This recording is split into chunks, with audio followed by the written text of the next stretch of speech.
യാത്ര നടത്തിക്കൊണ്ടിരിക്കുകയാണ്. പുതിയ യാത്ര ഒരു പുതിയ യുഗം തന്നെ ഉണ്ടാകുമോ ഈ 2 മാസം കഴിഞ്ഞാൽ? ഉറപ്പായിട്ടുണ്ടാവും.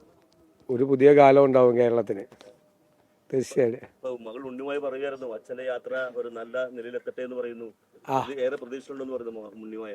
ഒരു മാസമായിട്ട് നമ്മൾ ഇതിന്റെ പുറകെയുള്ള അവരത് കാണുന്ന പോലും ഇല്ല. മകള് പൊങ്കാല ഇടുന്നുണ്ട്. അച്ഛൻ മുഖ്യമന്ത്രിയാവാനുള്ള പ്രാർത്ഥന ഉണ്ടാവും. അതൊന്നുമില്ല. അങ്ങനത്തെ വ്യക്തിപരമായ കാര്യങ്ങൾക്കൊന്നും നമുക്കൊരു ദോഷവും വരരുതെന്ന് അവരുടെ പ്രാർത്ഥനയിലുണ്ടാവും, അത്രേ ഉണ്ടാവുള്ളൂ. അതിന്റെ അപ്പുറത്തേക്കുള്ള അതൊന്നുമല്ല. നമ്മളെന്തിനാ അത്രയും കാര്യങ്ങളിലേക്ക് പോകണം? നമ്മുടെ എല്ലാവരുടെയും ലക്ഷ്യം ഇത് തിരിച്ചു കൊണ്ടുവരിക എന്നുള്ളതാണ് UDF. അതിൻ്റെ അപ്പുറത്തേക്കുള്ള കാര്യങ്ങളെല്ലാം പാർട്ടിയുടെ തീരുമാനത്തിന് വിടുക. ഇപ്പം നമുക്കൊരു മിഷനുണ്ട്. നമ്മളെ ഏൽപ്പിച്ചിരിക്കുന്ന എല്ലാവരെയും ഏകോപിപ്പിച്ച് തകർന്നുപോയ ഒരു സംവിധാനത്തെ തുടർച്ചയായ 2 തോൽവിയിലൂടെ എല്ലാവരും മാനസികമായ അല്ലാതെയും തകർന്നിരിക്കുന്ന ഒരു അവസ്ഥയിൽ ഒരു വെല്ലുവിളിയായിട്ട് നമ്മളെ ഏൽപ്പിച്ചൊരു ദൗത്യമാണ്. ആ ദൗത്യം വിജയിപ്പിക്കുക എന്നത് മാത്രമാണ് ലക്ഷ്യം. അതിൻ്റെ അപ്പുറത്തേക്കുള്ള ഒരു കാര്യമില്ല. ജയിപ്പിക്കുക പാർട്ടിയല്ല, ഒരു പ്രസ്ഥാനമല്ല, അവർ തീരുമാനിക്കും. ഉറപ്പായിട്ടുണ്ടോ? അതാ വീട്ടുകാർ പ്രാർത്ഥിക്കേണ്ടെന്ന് എനിക്കറിയില്ല. ഞാൻ പ്രാർത്ഥിക്കാറുണ്ട്. ഞാൻ വിശ്വാസിയായിട്ടുള്ള ഒരാളാണ്. അതാണ് അവര് കാണുന്നതാണല്ലോ. നമ്മള് കഴിഞ്ഞ 5 വർഷമായിട്ട് നമ്മളിതിന് വേണ്ടിയിട്ട് എല്ലാം ഉപേക്ഷിച്ച് കഠിനാധ്വാനം ചെയ്യുമല്ലോ. അപ്പം അതിനൊരു റിസൾട്ട് ഉണ്ടാവണമെന്ന് തീർച്ചയായിട്ടും വീട്ടുകാർ പ്രാർത്ഥിക്കുമല്ലോ. കേരളത്തിൽ നിന്ന് ലക്ഷക്കണക്കിന് ഭക്തരാണ് ഇവിടെ വന്നുകൊണ്ടിരിക്കുന്നത്. ഈ ഭക്തർക്ക് വേണ്ടിയിട്ട് ഇപ്പോൾ മുസ്ലിം പള്ളികളും ക്രിസ്ത്യൻ ആരാധനാലയങ്ങളും ഒക്കെ തുറന്നിട്ട് അവർക്ക് വേണ്ടിയിട്ടുള്ള സൗകര്യങ്ങൾ ഒരുക്കിയാണ്. ഇതല്ലേ സത്യത്തിൽ ഒരു കേരള റിയൽ സ്റ്റോറി? തീർച്ചയായിട്ടും നമ്മൾ കേരളത്തെക്കുറിച്ച് അഭിമാനിക്കുന്ന നിമിഷങ്ങളാണിത്. ഞാനിപ്പോൾ പാളയം ഇമാമിനെ ഞാൻ നേരിട്ട് വിളിച്ചിരുന്നു. എനിക്ക് വളരെ സന്തോഷം തോന്നി. അദ്ദേഹം പള്ളിയിൽ നടത്തിയ ഒരു പ്രസംഗത്തിൽ എല്ലാ സൗകര്യങ്ങളും, നോമ്പ് കാലമാണെങ്കിൽ പോലും എല്ലാ സൗകര്യങ്ങളും അവർ ഈ പൊങ്കാലയ്ക്ക് എത്തുന്ന എല്ലാവർക്കും ചെയ്തു കൊടുക്കണമെന്ന് പറഞ്ഞിട്ട് ഞാനത് കേട്ടിട്ട് എൻ്റെ കണ്ണ് നിറഞ്ഞു. സത്യത്തിൽ അതാണ് കേരളം. ആ ഒരു മെസ്സേജാണ് പോണത്. നമ്മൾ ഈ പുതുയുഗ യാത്രയിലും കൊടുക്കുന്നൊരു മെസ്സേജ് അതാണ്. ആരും വർഗീയതയൊന്നും പറയണ്ട. നമുക്ക് കേരളം ഈ ഇലക്ഷൻ കഴിയുമ്പോൾ ഇത് ഞങ്ങളുടെ മതേതര കേരളമാണ് എന്ന് തല ഉയർത്തി പിടിച്ച് പറയാൻ കഴിയണം. ഒരു വർഗീയതയ്ക്കൊന്നും ഒരു പ്രാധാന്യം കൊടുക്കുക. രാവിലെ കണ്ടൊരു കാഴ്ച, പാളയം പള്ളിയുടെ പടിക്കെട്ടിൽ നിന്നെല്ലാം പൊങ്കാല അർപ്പിച്ചുകൊണ്ടിരിക്കുകയാണ്. അപ്പോൾ ഇതാണ് റിയൽ കേരള സ്റ്റോറി. രാജ്യത്തോട് കേരളത്തിന് പറയാനുള്ള ഇതാണ് ഞങ്ങളുടെ കേരളം. ഞാൻ പുതിയുഗ യാത്രയിലും കൊടുക്കുന്നൊരു മെസ്സേജ് അതാണ്. അത് കഴിയുമ്പോൾ ഇതാണ് ഞങ്ങളുടെ മതേതര കേരളം എന്ന് രാജ്യത്തോട് വിളിച്ചു പറയാൻ കേരളത്തിന് കഴിയും. രാജ്യം ഇത് മോഡലാക്കണമെന്നാണ്. വർഗീയതയ്ക്ക് പുറകെ പോകാതെ, ആളിക്കത്തിക്കാതെ, വൈരാഗ്യവും ശത്രുതയും ഭിന്നതയും ഉണ്ടാക്കാതെ എല്ലാവരും ഒരുമിച്ച് നിൽക്കുന്ന ഒരു കേരളം. അത് കേരളത്തിൻ്റെ തലസ്ഥാന നഗരിയിൽ നടക്കുന്ന ഒരു ഉത്സവത്തിൻ്റെ ഭാഗമായി അങ്ങനെ ചെയ്യാൻ കഴിയുന്നു എന്നുള്ളത് എത്ര അഭിമാനകരമായ ഒരു കാര്യമാണ്.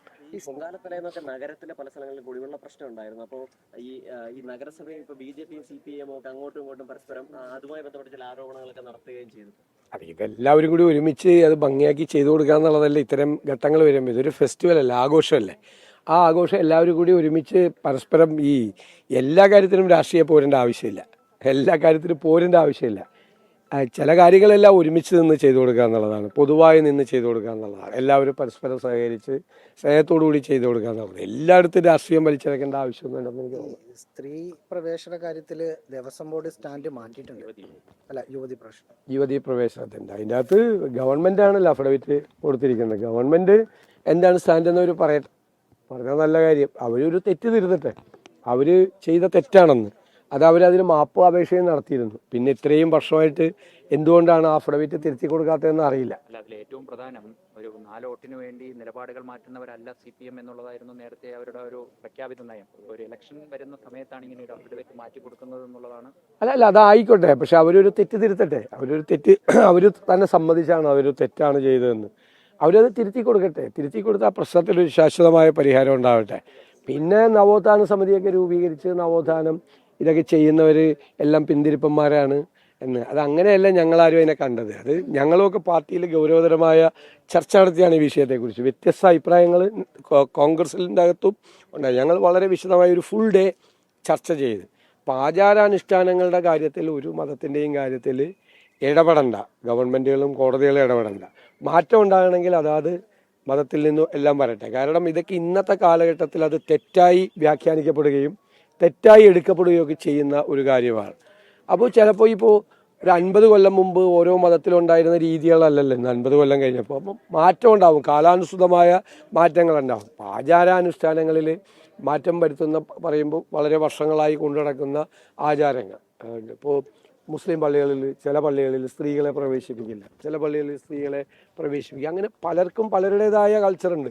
ഇപ്പോൾ ഗോത്ര സംസ്കാരത്തിൽ വളരെ വ്യത്യസ്തമായ കാര്യങ്ങളുണ്ട്. അത് ഓരോ കൾച്ചറാണ് ഡെവലപ്പ് ചെയ്ത് വരുന്നത്. അപ്പം അത് വരട്ടെ. ഈ യാത്ര അവസാനിക്കുന്ന 7-ാം തീയതിയാണ്. അതിനു മുമ്പ് കോൺഗ്രസിന്റെ ഒരു പട്ടിക വരുമോ? അല്ല, അത് സമയത്ത് വരും. നമ്മൾ പറഞ്ഞല്ലോ, ഇപ്പം നമ്മളെല്ലാവരും വിചാരിച്ചത് 1-ാം തീയതി മാർച്ച് 1-ാം തീയതി തിരഞ്ഞെടുപ്പ് ഡിക്ലെയർ ചെയ്യുന്നതാണ്. അപ്പോൾ അതനുസരിച്ചിട്ടാണ് ഞങ്ങൾ 22-ാം തീയതി സെൻട്രൽ ഇലക്ഷൻ കമ്മിറ്റി ഡൽഹിയിൽ വയ്ക്കാൻ തീരുമാനിച്ചത്. ഇതിപ്പോൾ ഇലക്ഷൻ്റെ കാര്യം ഡിക്ലെയർ ചെയ്യുന്നത് അനിശ്ചിതത്വത്തിലേക്ക് പോവാണ്. അത് 2nd വീക്കോ 3rd വീക്കോ ആവാം. അപ്പോൾ നമ്മൾ പോയി അവധിപ്പെടരുതല്ല. അങ്ങനെ നേരത്തെ അനൗൺസ് ചെയ്യേണ്ട ആവശ്യമില്ല. നമ്മൾ റെഡിയാണ്. ഇപ്പോൾ നാളെ തെരഞ്ഞെടുപ്പ് പ്രഖ്യാപിച്ചാൽ 24 മണിക്കൂറിനകം നമുക്ക് ആദ്യത്തെ 50 സ്ഥാനാർത്ഥികളെ പ്രഖ്യാപിക്കാൻ പറ്റും. ഒരു 3-4 ദിവസം കഴിഞ്ഞിട്ടാണ് തെരഞ്ഞെടുപ്പ് പ്രഖ്യാപിക്കുന്നതെങ്കിൽ നമുക്ക് 60 പേരെ പ്രഖ്യാപിക്കാൻ പറ്റും. 1-ാം ഘട്ടം പ്രഖ്യാപിക്കാൻ പറ്റും. ബാക്കി ഞങ്ങളെല്ലാവരും കൂടി ഞാൻ യാത്രയിലായതുകൊണ്ട് ഞങ്ങളെല്ലാവരും കൂടി ഇരുന്ന് കഴിഞ്ഞാൽ അപ്പം തന്നെ തീരും പ്രശ്നം. ഇതെന്ന് വെച്ച് കഴിഞ്ഞാൽ പണ്ട് ഡൽഹിയിലൊക്കെ പോയി 10 ദിവസം 15 ദിവസമൊക്കെ കിടന്നിട്ടാണ്. അതൊന്നും ഉണ്ടാവില്ല പ്രശ്നം. ഈ പാലക്കാട് രമേശ് പിഷാരിയുടെ പേരൊക്കെ കേൾക്കുന്നു. നിങ്ങൾ തന്നെയല്ലേ ഓരോരുത്തരുടെ പേര് പറയണം. എന്നിട്ട് എന്നോട് ചോദിക്കല്ലേ. തീരുമാനമൊന്നും ആയിട്ടില്ല. തീരുമാനം നമ്മുടെ ഒരു പ്രൊസീജിയർ ഉണ്ടല്ലോ, സ്ക്രീനിങ് കമ്മിറ്റിയിൽ വെച്ച് പിന്നെ അത് അവിടെ കൊണ്ടുപോയി അവിടെ വെക്കണം. നമ്മൾ പാലക്കാടത്തെ കാര്യത്തിലൊന്നും ഒരു തീരുമാനമായിട്ടില്ല. നമ്മൾ പലരെയും പരിഗണിക്കുന്നുണ്ട്, അതൊന്നും ഞാൻ ഇല്ലാന്ന് പറയുന്നില്ല. പക്ഷെ അദ്ദേഹം ഭയങ്കര പോസിറ്റീവായിട്ടാണ് അത് അദ്ദേഹം വളരെ പോസിറ്റീവായിട്ടാണ് പറഞ്ഞത്. അദ്ദേഹം എന്താ പറഞ്ഞത്, കഴിഞ്ഞ പ്രാവശ്യവും അദ്ദേഹത്തിന്റെ പേര് ചർച്ചയിലുണ്ടായിരുന്നു. അതായത് അധികാരം ഇല്ലാത്ത കാലത്തും കോൺഗ്രസിന്റെ കൂടെ നിന്ന ഒരാളാണ് അദ്ദേഹം. അധികാരം ഇല്ലാത്ത കാലത്തും കോൺഗ്രസിന്റെ കൂടെ നിന്ന ഒരാളാണ്. അപ്പം അദ്ദേഹത്തിന്റെ പേര് പരിഗണിക്കുന്നു എന്നുള്ള അഭിമാനമാണ്. അത് ഒരു വാക്കുകൂടി പറയുന്നുണ്ട്, ഇനി പരിഗണിച്ചില്ലെങ്കിലും എനിക്ക് കുഴപ്പമില്ല, ഞാൻ അതിന്റെ കൂടെ തന്നെ ഉണ്ടത്. അതൊക്കെയല്ലേ അന്തസ് എന്ന് പറയുന്നത്. രാജേന്ദ്രന് പിന്നാലെ CPM-ന്റെ LDF-ന്റെ MLA ആയിരുന്നു. ഇന്നലെ CPI-യുടെ MLA അജിത്തും BJP-യിലേക്ക് പോയി. അതുകൊണ്ട് ഇപ്പോൾ LDF-ന്റെ 3 MLA-മാർ ഇപ്പോൾ പോയല്ലോ. 3 MLA-മാർ BJP-യിൽ ജോയിൻ ചെയ്തില്ലേ. ആദ്യം അൽഫോൺസ് കണ്ണന്താനം പോയി, കേന്ദ്രമന്ത്രിയായി. പിന്നെ രാജേന്ദ്രൻ പോയി, അജിത്ത് പോയി. ഓരോ പാർട്ടിയിലെ ആളുകൾ പോകുന്നതിന് അവർക്ക് അവരുടേതായ ന്യായീകരണങ്ങൾ. സാധാരണ സൈബർ ഇടങ്ങളിൽ അവരുടെ ഒരു ടാഗ് ലൈൻ ഇന്നത്തെ കോൺഗ്രസ് നാളത്തെ BJP എന്നതായിരുന്നു. ഒന്നും കേരളത്തിൽ പറയാൻ പറ്റില്ല. കേരളത്തിലൊന്നും പറയാൻ പറ്റില്ല. കേരളത്തിൽ ഏറ്റവും കൂടുതൽ CPM-കാർ ഇപ്പം എനിക്കൊരു അത്ഭുതം, ഞാനൊരുപാട് ജാഥയിലെ മുഖ്യ സംഘാടകനായിരുന്നിട്ടുള്ള ആളാണ്. ഈ ജാഥയുടെ ഒരു പ്രത്യേകത, എല്ലാ സ്ഥലത്തും വെച്ച് CPM നേതാക്കൾക്ക് മെമ്പർഷിപ്പ് കൊടുക്കുകയാണ് പല സ്ഥലത്ത്. അത് ആദ്യത്തെ അനുഭവമാണ്. ഒരിക്കലും അങ്ങനെ CPM-ൽ നിന്നൊരു ലോക്കൽ സെക്രട്ടറി ആയിരുന്ന ആൾ, ഏരിയ കമ്മിറ്റി അംഗമായിരുന്ന ആളൊന്നും കോൺഗ്രസിലേക്കൊന്നും ചേരുന്നത് ഞാൻ വളരെ അപൂർവം, നമ്മുടെ രാഷ്ട്രീയ ജീവിതത്തിൽ വളരെ അപൂർവമായി സംഭവിക്കുന്നത്. ഇത് എല്ലാ സ്ഥലങ്ങളിലും, എല്ലാ നിയോജക മണ്ഡലങ്ങളിലും, എനിക്ക് തോന്നുന്നു ഒരു 75-80% നിയോജക മണ്ഡലങ്ങളിലും ചടങ്ങ് കഴിയുമ്പോഴേക്കും നമ്മുടെ സംഘാടകർ പറയുകയാണ് പുതിയതായി CPM-ൽ നിന്ന് വന്നവർക്ക് മെമ്പർഷിപ്പ് കൊടുക്കണമെന്ന് പറയാം. അപ്പോൾ ആദ്യമൊക്കെ എനിക്ക് ഭയങ്കര, പക്ഷെ ഇവിടെ എത്തുമ്പോഴേക്കും ഇതൊരു വലിയ ഇതാണ്. ഇപ്പോൾ ജാഥയിൽ പങ്കുചേരാൻ തന്നെ പുതിയതായിട്ടുള്ള ആളുകൾ, ഇടതുപക്ഷ സഹയാത്രികരും എല്ലാവരും തയ്യാറെടുത്തേക്കുവാണ്. ഇപ്പോൾ തിരുവനന്തപുരത്ത് പോലും പലരും 60-ഓളം സീറ്റുകളിൽ എത്തിക്കഴിഞ്ഞു ഒറ്റപ്പേരിലേക്ക്. അല്ല, തീർച്ചയായിട്ടും നമുക്ക് ഏത് സമയത്ത്, ഞാൻ പറയല്ലേ, ഇപ്പം നാളെ ആണെങ്കിൽ 50 പേരുടെ കാര്യം തീരുമാനിക്കാൻ പറ്റും. ഒരു 3 ദിവസം കഴിഞ്ഞിട്ടാണ് 60 പേരുടെ കാര്യം തീരുമാനിക്കാൻ പറ്റും. അതൊക്കെ വളരെ വളരെ ഭംഗിയായി എൻ്റെ ഓർമ്മയിൽ നമ്മുടെ രാഷ്ട്രീയ ജീവിതത്തിലെ ഓർമ്മയിൽ ഏറ്റവും സ്മൂത്തായി, ഏറ്റവും ഭംഗിയായി, ഏറ്റവും ചിട്ടയായി സ്ഥാനാർത്ഥികളെ തീരുമാനിക്കുന്ന ഒരു പ്രൊസീജിയറാണ്.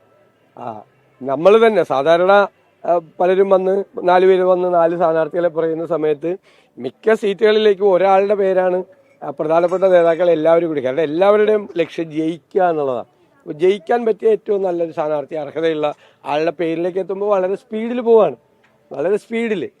CPM-ന്റെ ഒരു മുൻ MLA പ്രതീക്ഷിക്കാവോ ശശിയെ? വരട്ടെ, സമയമാകട്ടെ. ഇനി എന്തെല്ലാം കാര്യങ്ങൾ കാണാതിരിക്കണേ.